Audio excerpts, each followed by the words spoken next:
Hello and welcome to the part 2 of the tutorial on the narratives. As the name indicates, you should definitely watch part 1 before going through the part 2. And in this second and last part, we are speaking about the accessing of the widgets, so how to access a widget in a narrative in order to define and display dynamic products, as well as other content. We'll see how to access products and other content is slightly different. And then we present the different variables, mainly the mapping and the widget variables. Now, let's look at this product slider here. So here we basically have something which is dynamic, not for the container itself, because the container is just providing the static information about the title, like a fuzzy for you, some information like that, but about the sub-content. And the sub-content, it's a list of product which is appearing. So before we get into the sub-content, here we have one parameter which has been defined here, which is the accessor. So here we have defined the accessor with what is called home perso. And that's the name of the widget. So the accessor basically is where you can give the name or a variable which will give the name of the widget that you would like to use. So here we are saying we would like to connect home perso. If we would leave this empty, then it would take the main widget. And the main widget is the widget which is connected to the narrative, the widget which is currently called. So in this case, we have separated. So we have a widget home and we have a widget here, home perso. This is the way to indicate to the system, oh, in this slider, we want to use the home perso widget. If I go here into the bestseller, it's exactly the same pattern, but we want to use the home bestseller widget. And in the discount, we want to use the home discount widget. So that's basically how we can use many different widgets in the same narrative. There is one main widget, which is the widget of the call, which we can use as well, of course, in the logic of some of the layout blocks. But we can create as many sub widget calls as we need, so we can combine a page like the one we have seen. And so here, if I go in the sub content, what we can see here is that we only have one template, one layout block, sorry, which is called products, and nothing special which is enter here. So that basically means that the only thing we did is that if it was not there, the only thing we did is that we selected product in the list, and that's it. Now, why do we need to do that? And the reason is because you might have different templates for products, and you might want to use a different template for the product here as in another widget. The system doesn't know that. It gives you the freedom to use whichever one you want. And that means you need to create one sub-content layout blocks in a product slider so that the system knows what template you want to use. Then what the system will do is that it will look at how many products are requested, and then it will duplicate these templates based on the number of response that the widget is providing. So here, for instance, because it's static, we did statically the definition to say it's these 4. We want to have 4, and these are the 4, and here is the definition of each. Here, it's dynamic. We only give 1 to indicate to the system that's the template you have to duplicate for as many product recommendations as will be needed. And that's how it works. So basically, the way that the system knows these things is because here this widget, sorry, this layout blocks product slider has been configured by your integrator as a product list layout blocks. And that means that the system knows, oh, that's a container of products. That's why it has this accessor for the widget. and the product template has been labeled as a template for displaying specific products. And because these layout blocks have been defined like this, then you don't need to define anything else here. It is done behind the scene. We're gonna look quickly at the documentation about that, of the diagram about that, which explains it quite nicely and visually. So here what we can see is that when we have, for instance, here a product grid, then we have this connection with the BX hit and BX hits. These are the parameters that the integrators have connected to the product list or the product grid or the product slider and the product layout blocks themselves. And this is how the system does this connection behind the scene. So this is why the narrative is always a mix between dynamic and static content. So this is how we are doing this part. And then we can use the same pattern. So we can use here the same pattern with a different accessor and a different, the same, but also one subcontent, and so on and so forth. So now we have seen the two most typical usage of layout blocks, the one about the products and products, and the one with static content. So then if you want to do a landing page where you're creating some text and then you have a list of products in the middle, that's exactly the pattern that you will be using.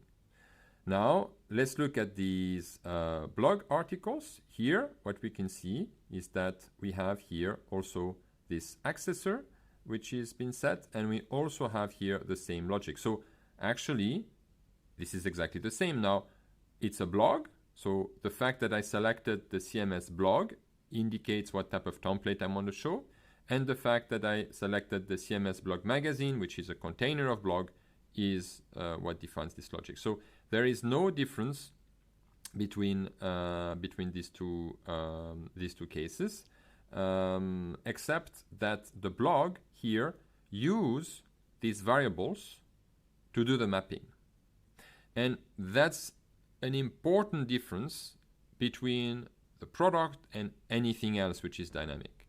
So the products are the only thing where you don't have to define any of that type of aspects. So if I go here in the product, then as we saw here, there's nothing which is configured here, while in the blogs here, everything is defined. And now we get into what we mentioned before, which are these variables. So here, the variables goes like that. Basically, it's looking at the current hit. So what is the current hit? Well, the idea is that here I am in the accessor read. We can also see it here that there are some parameters that have been set because I want to specify the number of results that I want. So I say I would like to have 3 blog entries. So I can define it here. And then here I am saying the current hit. So the 3, it will loop through each of the 3. That means that this is actually going through a loop. We will go through this layout block 3 times, and at every iteration we will have one which is called the current hit. The hit being the result of the widget. In this case it's a blog entry, in the case of the product it's a product, and so on. And then we have this BQ custom blog media URL, which is simply a name of a field, so or an attribute if you want. So the blog have different attributes.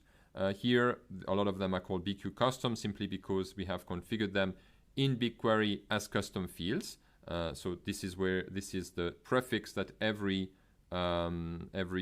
field that have been configured in your BigQuery environment will have.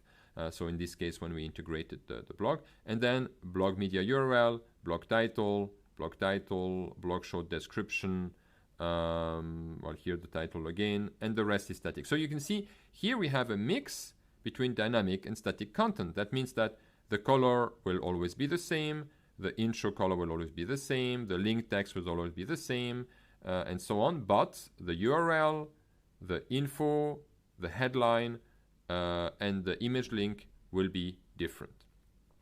So now that we see a concrete case of a variable, then we can see how it is defined. So if I click on it, now I'm getting into this dynamic variable part. So now we're getting into the more advanced functionalities of the narrative.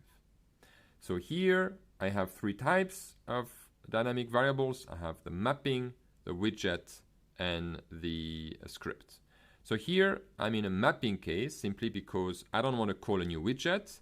It's not a very specific advanced case with complex conditions.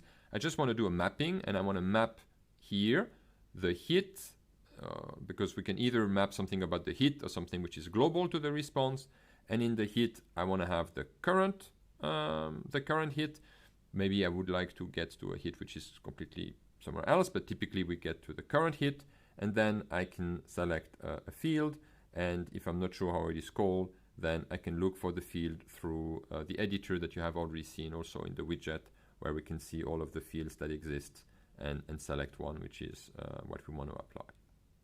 So this is basically how we can define such type of mapping variable. Now, when we go back to the contents of the CMS blog magazine, we can see here we also have a variable which is about the accessor. So in order to see it, I click on it as well. And in this case, it's not a mapping, it's a widget, which means that here I actually want to specify a widget. So we saw before we can just write the name of the widget and it will work. But we can do more than that. And if we use a variable, we can of course select the widget, and we can define here the hit count as well as other parameters. So there are not so many parameters. We have the hit count, we have the filter, and we have the exclude that we can define. And the filter basically, as we can see here, defines a filter you want to apply. So maybe you say, yeah, I would like to use my widget navigation, but I only want to show products that are red, or products that are active, or products with a discount. So you can actually type a condition like that. And type a condition like this, and this will then be applied. So of course that's optional, but you can also exclude. We will see a case after which illustrates that, but if I have several widgets calls in the same narrative, I might or I might not want that they show the same things. Of course, I don't want that they show exactly the same thing, but I might want to exclude, make it impossible that there is an overlap between different widgets or not. And that's what the exclude is. So here, if I would type here the widget similar, then that would indicate to the system that it is not allowed that any recommendation which is defined in the widget similar would appear in this widget. Okay. We will not see the dev script part now, because this is really much more for advanced case. We will do a tutorial video specifically for script variable and these advanced aspects. But for most users of the narrative, the mapping and the widget will be the only thing that you typically use. Okay, so now we have seen three cases. We have seen the static case with the CMS category teaser. We have seen the dynamic case with products, and we have seen the dynamic case with other type of content like a CMS blog. The last thing that is interesting to look at now is another type, which is for the promoted campaign. And here we can see that the banners, exactly like the blog, they also have an accessor, and they also have sub-content, and the sub-content here, they are defined with also these current hits. So in fact, you can see that from the way to configure it, we have configured exactly the same way, of course with different properties, but exactly the same way, the case of the home campaign with the banners, and the case of the blog articles here. Now, of course, there is a big difference behind. In the integration in the narrative, it's the same, but there's a big difference behind, because the CMS blog are coming from your blog. So it's an export of the data from your blog, while your campaign are typically things you have configured in the campaign view of Boxalino. And just to illustrate that point, it's not the topic of the video to go too deep into the campaign, but if I go into the campaigns, what we will see here is that we have all of these campaigns, and then these campaigns, they are defined. They have a type, whether it's they are permanent or time-based. They have a target, so we know what they are speaking about, and they have content. And these contents are again using the same layout block. We have the same CMS image layout block here. So, and this is how the separation is done. So typically the marketers are entering their campaigns. They're saying when they start, when they end here. So that creates a library of active campaigns. And then the system here in the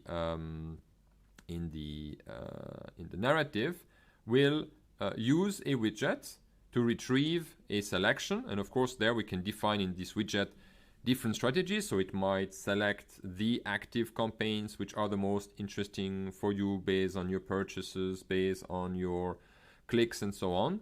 And we'll loop over them and then use them and map them here. So that's basically the idea. But again, to integrate the campaigns or to integrate the blogs here, it's the same pattern, just different logics behind. And that's basically more or less it. This is how all of these different things are configured. So let's just look at one more case, which I thought was interesting to demonstrate as well. Is that if I go to a specific product, so if I go to a specific product page like here, there I will have several blocks of product recommendation. This Passend dazu, this ähnliche article, these Kunden kauften auch, and these top Produkte from that brand. So now this is of course also done with a narrative. So let's go back to our view here. And here I'm in the cross-selling part for the PDP. And here I have these 4 blocks: accessories, similar, complementary, related. Exactly the same idea as what we have seen. Here a name, no widget defined. That means that it's using the default widget, which is accessory. Then the similar, the title here, and a widget defined with an exclusion. So that's the case we saw before. So here it's to say in the similar product, there shouldn't be any products which have already been shown in the accessories widget, meaning here. And there's an order logic. So in that sense, you should exclude what was already shown before. And that's why we're not excluding here what is in the other widget. We're excluding here what was in the prior widget. And then in the complementary, we're excluding both the accessories and the similar. And finally, in the related, there we're not excluding anything. And that's because here we are showing the top products from that brand, and we decide that it is okay if some of these products are already shown in the other views here.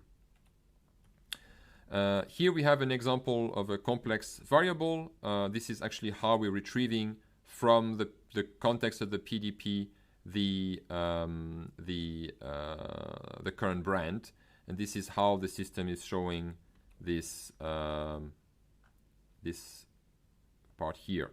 So this is also configured with the variable, but this is a more advanced case, so we're not gonna look into the detail of that now.